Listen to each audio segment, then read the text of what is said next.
Shalom saudara, haleluya, selamat datang ke siri Renungan Ringkas dari Injil Yohanes yang berbentuk soalan dan jawaban.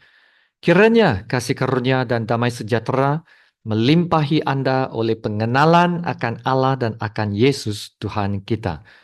Kita akan lihat Yohanes bab 16 ayat 32 dan 33 dengan tajuk ini, orang yang akan mati mengalahkan dunia.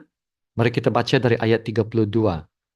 Lihat, saatnya datang, bahkan sudah datang, bahwa kamu dicerai beraikan masing-masing ke tempatnya sendiri, dan kamu meninggalkan aku seorang diri. Namun, aku tidak seorang diri, sebab Bapa menyertai aku. Semuanya itu kukatakan kepadamu, supaya kamu beroleh damai sejahtera dalam aku. Dalam dunia, kamu menderita penganiayaan, tetapi kuatkanlah hatimu. Aku telah mengalahkan dunia. Demikianlah firman Tuhan. Ya saudara, inilah kata-kata terakhir dalam bab 16 yang juga merupakan kata-kata dorongan terakhir Yesus kepada ke-12 muridnya sebelum Yesus ditangkap dan dimatikan. Yesus telah meluangkan masa bersama dengan ke-12 muridnya buat kali terakhir dengan mengumpulkan mereka di sebuah bilik. Dan Yesus sedang mempersiapkan mereka dan memberikan kata-kata dorongan yang bermula dari bab 14 hingga bab 16 ini. Dan Yesus tahu apabila orang-orang agama datang dengan tentera-tenteranya yang akan menangkap Yesus, semua murid-murid Yesus akan ketakutan dan akan lari menyembunyikan diri. Itulah kata-kata Yesus dalam ayat 32 ini. Lihat, saatnya datang, bahkan sudah datang, bahwa kamu dicerai beraikan masing-masing ke tempatnya sendiri, dan kamu meninggalkan aku seorang diri. Namun, aku tidak seorang diri, sebab Bapa menyertai aku.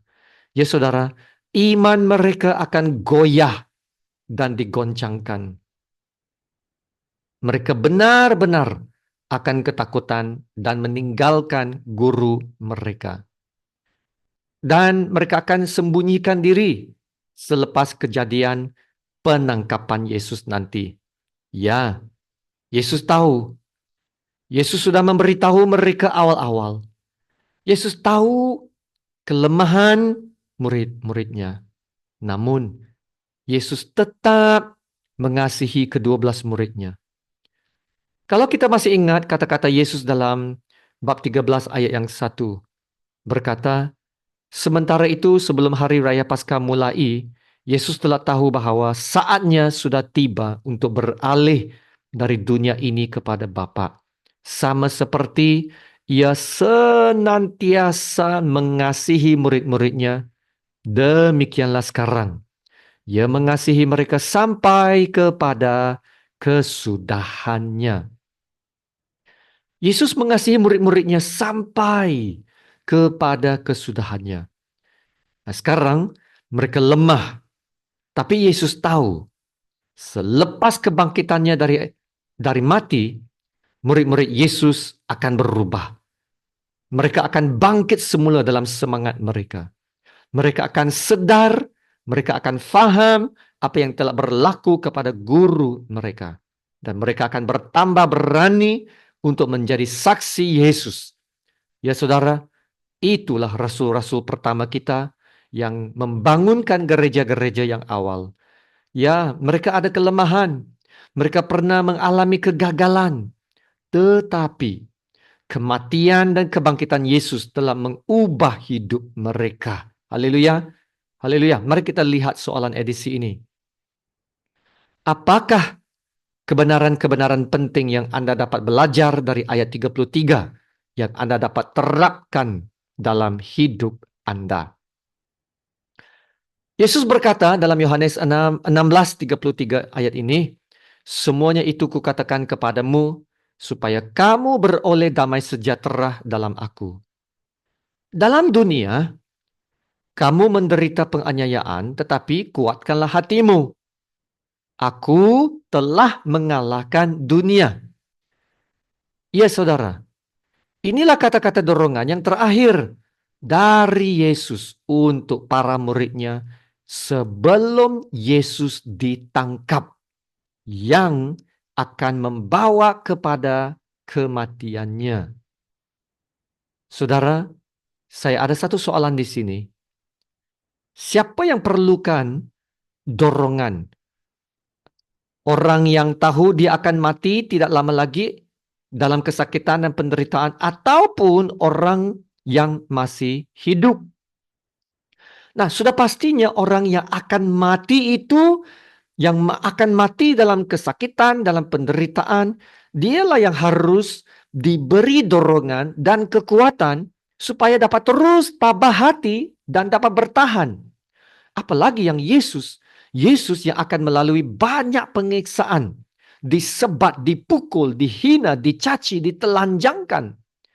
Ini anak Allah yang dituduh sebagai seorang kriminal, ya, seorang penjenayah yang akan digantung sampai mati di kayu salib. Tapi di sini siapa yang mendorong siapa? Yesus Yesus yang akan disiksa itu, Yesus yang akan mati, Yesuslah yang mendorong murid-muridnya. Sungguh luar biasa kan? Dan Yesus berkata, kuatkanlah hatimu. Aku telah mengalahkan dunia. Amin. Kata-kata ini adalah sangat luar biasa, yang keluar dari mulut seorang yang tahu bahwa tidak lama lagi ia akan ditangkap, ia akan disiksa dan disalibkan. Nah, ini menunjukkan Yesus adalah orang benar, bukan penjenayah, bukan kriminal. Yesus tidak perlu takut. Yesus tahu dia melakukan sesuatu yang benar, yang mulia, yang berkenan kepada Allah Bapa. Yesus yang akan mati berkata, aku telah mengalahkan dunia. Yang akan mengalahkan dunia, saudara, adalah orang yang menang. Yang mengalahkan dunia adalah orang yang menang, yang hidup, bukan orang yang mati. Jadi saudara, bagaimana Yesus dapat berkata, aku telah mengalahkan dunia? Sebab Yesus tahu selepas kematiannya akan ada kebangkitannya. Amin. Yesus akan bangkit. Yesus akan hidup kembali. Dan karena itu Yesus akan menang. Kemenangan Yesus adalah kematian yang hanya satu kali sahaja, saudara. Hanya satu kali sahaja Yesus mati. Dan lepas itu Yesus tidak akan mati lagi. Maut tidak akan berkuasa lagi atas Yesus. Haleluya. Kebangkitan Yesus mengalahkan kuasa-kuasa dosa, maut, dan iblis. Inilah kemenangan yang Yesus maksudkan. Kemenangan yang mengalahkan dunia melalui kebangkitannya dari orang mati. Oleh karena Yesus hidup, murid-muridnya juga hidup dan beroleh kemenangan ini. Dan atas dasar inilah murid-murid Yesus dapat kuatkan hati mereka dan tidak perlu takut lagi. Amin. Yesus berkata lagi, dalam dunia kamu menderita penganiayaan. Dalam dunia kamu menderita penganiayaan. Yesus telah memberitahu mereka sebelum ini bahwa mereka akan dibenci dan dianiayai karena iman kepercayaan mereka dalam Yesus. Yesus tidak menjanjikan bahwa mereka akan terlepas dari semua penganiayaan yang akan menimpa orang-orang percaya. Namun, Yesus telah menjanjikan kemenangan dan damai sejahtera. Amin. Haleluya. Damai sejahtera yang Yesus berikan bukanlah seperti yang dunia berikan. Damai sejahtera yang Yesus berikan tidak bergantung kepada keadaan. Dan karena itu, murid-murid Yesus dapat menghadapi apa jua kesukaran dengan hati yang tabah. Dan Yesus sendiri akan menunjukkan damai sejahtera yang ilahi ini. Dan ketabahan hatinya yang tenang apabila dia mengetahui bahwa saatnya sudah tiba untuk Yesus mengalami banyak penderitaan sehinggalah kematiannya disalib. Haleluya, itulah damai sejahtera yang sungguh luar biasa. Akhir sekali, Yesus berkata, mereka hidup dalam dunia. Tetapi yang lebih penting daripada itu adalah mereka sekarang hidup dalam aku.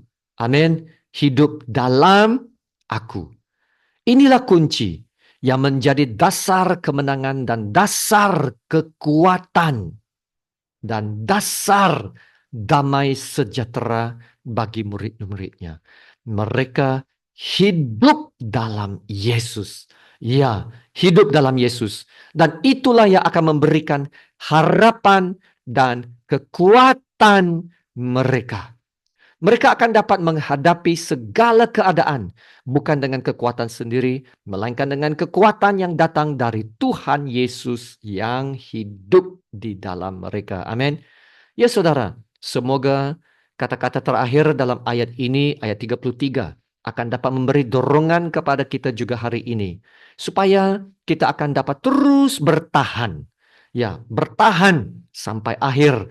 Bukan dengan kekuatan sendiri, melainkan dengan kekuatan yang dari Allah yang sekarang diam di dalam kita. Kita pun tidak jauh berbeza dari ke-12 murid Yesus. Sebab mereka ada kelemahan dan kegagalan mereka juga. Tapi saudara, perhatikan, mereka tidak terus tinggal dalam kegagalan mereka. Mereka telah bangkit dan mereka bertumbuh lagi dalam iman. Dan mereka maju menjadi saksi yang luar biasa. Sehingga dapat membawa perubahan kepada dunia mereka. Amin. Luar biasa. Terima kasih Tuhan Yesus. Mari kita berdoa. Bapa kami yang di sorga, terpujilah namamu yang mulia, yang terindah, dan yang teragung. Terima kasih Bapa untuk firman-Mu. Terima kasih Bapa untuk kata-kata dorongan yang memberikan kami harapan dan kekuatan. Terutamanya dalam masa kami menghadapi cabaran, pencobaan, dan ujian hidup dan sebagainya. Terima kasih Bapa. Kami tidak perlu lagi hidup dalam kelemahan dan kegagalan kami yang lepas. Kami tidak perlu lagi hidup dalam manusia lama kami yang berdosa. Kami adalah manusia ciptaan baru. Kami telah dianugerahi Roh Allah yang sekarang diam di dalam kami. Roh Allah yang sekarang bekerja dalam hidup kami. Sesuai dengan firman-Mu, kami juga dapat mengalahkan dunia. Karena Yesus telah mengalahkan dunia. Kami dapat hidup dalam kemenangan atas dosa kami. Dan tidak perlu lagi takut kepada kerajaan iblis dan kuasa-kuasa kegelapannya. Karena Allah Bapa yang menyertai kami. Allah Bapa yang di pihak kami. Tidak ada sesiapa pun yang dapat melawan.